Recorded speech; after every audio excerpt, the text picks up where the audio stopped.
지난해 7월 미호강 임시 제방 붕괴로 인해서 많은 인명 피해가 있었습니다. 이에 따라서 지하차도의 위험성에 대한 관심도 덩달아 높아졌죠. 네, 그렇습니다. 네. 이런 사고가 발생한 게 오송 지하차도뿐만이 아니었기 때문인데요. 본격적인 장마를 앞두고 안전하게 지하차도 이용하려면 어떤 점들을 대비해야 할지 짚어보겠습니다. 네, 원광대학교 소방행정학과 조성 교수 스튜디오에 나와 있습니다. 안녕하십니까? 안녕하세요. 네, 먼저 지난해 발생한 오송 지하차도 참사, 벌써 시간이 이렇게 됐군요. 다시 한번 짚어보겠습니다. 정말 안타까운 사고였어요. 네, 맞습니다. 네. 작년 7월 15일이었죠. 토요일 아침이었는데 8시 30분경에 미호강 임시제방이 붕괴하면서 갑자기 인근에 있던 지하차도에 물이 삽시간에 쏟아져 들어오는 사건이 벌어졌습니다. 네. 이 오송 지하차도 길이가 430m 정도 되는 이제 연장을 갖고 있는데요. 네. 터널이 거의 2분여 만에 네. 그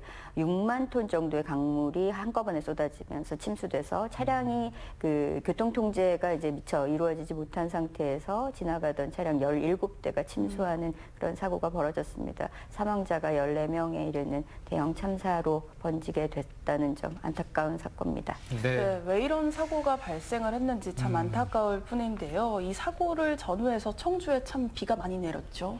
네, 실제로 그 사고 전 한 3일 정도 강수 누적 보면은 청주 지역에 한 400mm 가까이 내렸다라고 이야기하거든요. 네. 그 전국적으로도 이 시기에 이제 비가 많이 내리기는 했는데 7월 11일에 기상청이 처음으로 이제 극한호우 재난 문자를 발송을 했습니다. 이 극한호우 재난 문자는 보통 시간당 누적 강수가 50mm 이상 그리고 3시간 누적 강수가 90mm 이상인 것을 동시에 충족할 때 발송을 하게 됩니다. 이때 오송 지하차도 침수 당시에 청주 지역의 강수 특성을 보면 매우 좁은 지역에 집중적으로 비가 많이 내리는 이른바 대기의 강 현상이라고 우리가 부르는데요. 네, 네.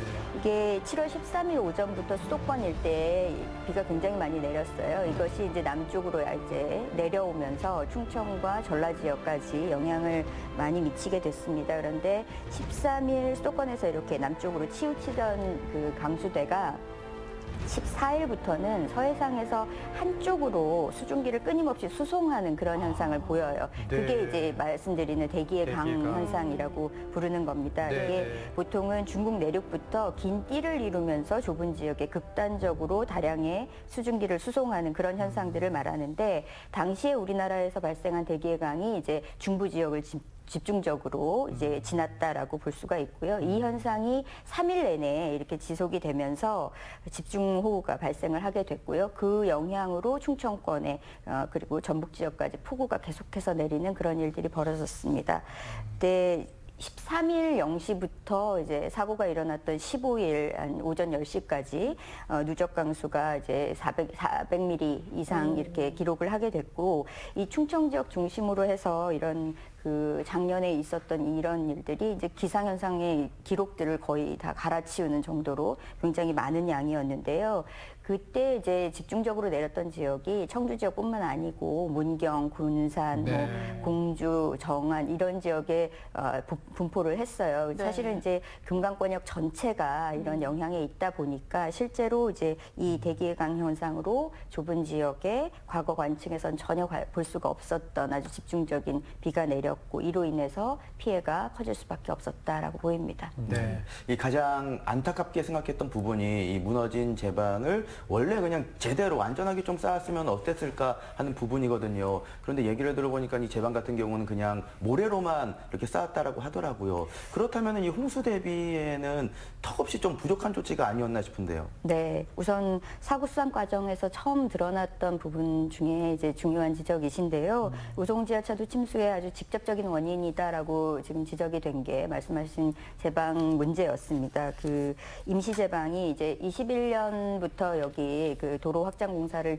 계속해서 해오고 있었는데 네. 이동 통로를 확보하기 위해서 이제 기존에 있던 제방을 허물고 불법 철거를 했고 도로 육장공사 이제 준공을 앞두고 장마철 직전인 6월 29일에야 임시 제방을 이제 축조를 했다는 점이 이제 처음 지적이 되고요. 네. 두 번째는 이 감리단에서 시공사의 이런 불법적인 행태들을 어느 정도는 이제 묵인하거나 방조하거나 했던 것이 아니냐라는 것들이 좀 지적이 됐어요. 그래서 임시 제방이 이제 실제로 도면도 없이 뭐 계획서도 없이 이렇게 준비가 안 이루어진 상태에서 진행이 됐었고, 이런 그 사후에 이런 계획서들을 거짓으로 이제 만들었다던가 이런 것들이 정황들이 나오게 됐는데 네. 결과론적인 것이기는 하지만 실제로 그 당시 하천 수위가 제방이 이제 적절한 높이로 잘 쌓아졌을 때라면 피해를 막을 수 있는 수준이었다라는 점이 이제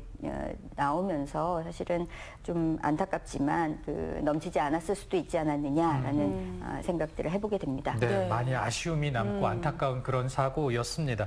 근데 이제 당시 사고가 발생하면서 지하차도에 대한 관심도 많이 높아졌습니다. 일단은 이 지하를 파고 뚫어서 만들잖아요. 그렇기 때문에 이제 비가 내리면 또 침수 위험성이 높아지지 않을까, 이건 자연스럽게 당연히 생각할 수 있거든요. 네, 맞습니다. 네. 구조적으로 이게 지하차도가 저주대를 이제 파서 만들기 때문에 네. 그 물이 범람하면 이제 순식간에 침수 위험이 커지는 구조를 갖고 있고요. 네. 사실상 범람까지 가지 않는다 하더라도 주변 이제 주변 구조에서 물이 제대로 배수가 되지 않는다거나 하는 일이 벌어지면 물이 흘러 들어와서 고일 수 있는 구조일 수밖에 없습니다. 그래서 우리가 뭐 교통 편의를 위해서 이용하기는 하지만 네. 사실상은 위험성을 언제나 안고 있는 그런 구조물이라고 할 수가 있습니다. 네, 그런데 올해도 침수 대비가 잘 돼 있지 않은 지하차도가 많다고 하더라고요. 정말 그런가요? 우선 지난달에 감사원이 내놓은 보고서 가운데 이제 하천 범람에 따른 지하 공간 침수 대비 실태 보고서라는 것을 내놨는데요. 네. 전체 우리가 뭐 한 1000여 개의 지하 차도 시설이 있다, 전국에 이렇게 보는데, 여기서 침수 위험이 있는 182곳 지하차도 중에서 이제 고립된 사람이 탈출할 수 있는 시설이 있는 곳, 그러니까 사다리나 탈출구를 설치한 곳, 여기 비율이 이제 굉장히 낮아요. 19곳에 불과하다. 이렇게 지적이 되고 있습니다. 그리고 네. 인명피해 우려 지하차도를 지정해서 관리하고 있는 곳도 37곳에 불과하고, 네. 또한 어떤 그 경우에는 한 150곳 정도 되는 곳에서는 사실상 관계기관들이 어떤 특정한 기준을 마련해 놓고 있지 않은, 그러니까 네. 침수 위험이 있다든지 뭐 교통통제 기준이라든지 이런 것들을 마련하지 않은 곳들도 상당수가 있기 때문에 실제로 위험성에 많이 노출이 되어 있는 실정이라고 볼 수가 있습니다. 네, 그렇군요. 그렇다면은 이렇게 침수 위험이 있는 지하차도 같은 경우는 비가 많이 오기 전에 어떤 대비를 좀 해야 될까요?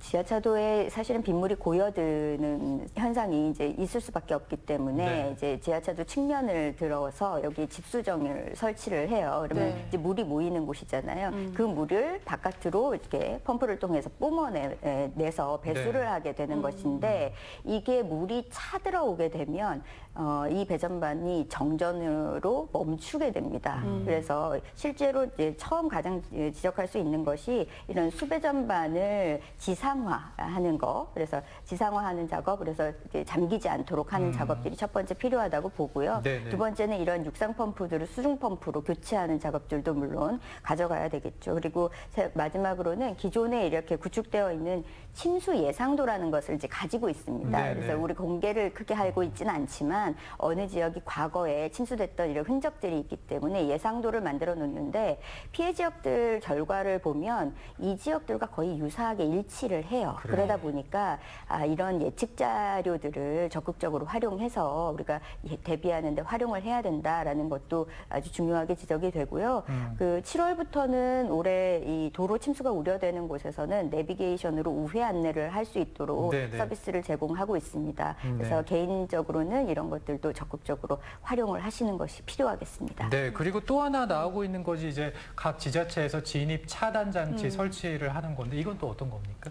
말씀하신 대로 네네. 진입을 하지 않도록 이렇게 위험한 상황이 벌어졌을 때 그것이 이제 뭐 그 수해나 침수가 아니더라도 화재가 일어난다든지 교통사고가 일어난다든지 터널 안으로 진입했을 때 위험이 있을 수 있다라고 하면 차단막이 내려와서 진입을 하지 못하도록 하고요. 네. 그리고 전광판 같은 거 설치해서 내부 상황을 바깥으로 표출을 시켜줄 수 있도록 그것은 뭐 영상일 수도 있고 아니면 안내 문자 같은 것일 수도 있고요. 네. 이렇게 해서 그런 장치 전체를 통틀어서 지금 말씀하신 진입 차단 장치라고 부르는데 최근에 이제 지하차도나 터널에서 사고가 많이 나고 있기 때문에 이런 시설들을 많이 설치하고 있습니다. 네. 네, 그래도 최근에는 지하차도 내에 인명 탈출 시설을 설치하는 지자체가 있다고 하던데 어떤 시설인가요? 네, 지금 이제 그 오송 사고에서도 바깥으로 빠져나갈 수 있는 뭐 구조가 없잖아요. 그래서 사실은 벽면을 타고 사고 발생 시에 잡고 나올 수 있도록 네. 이렇게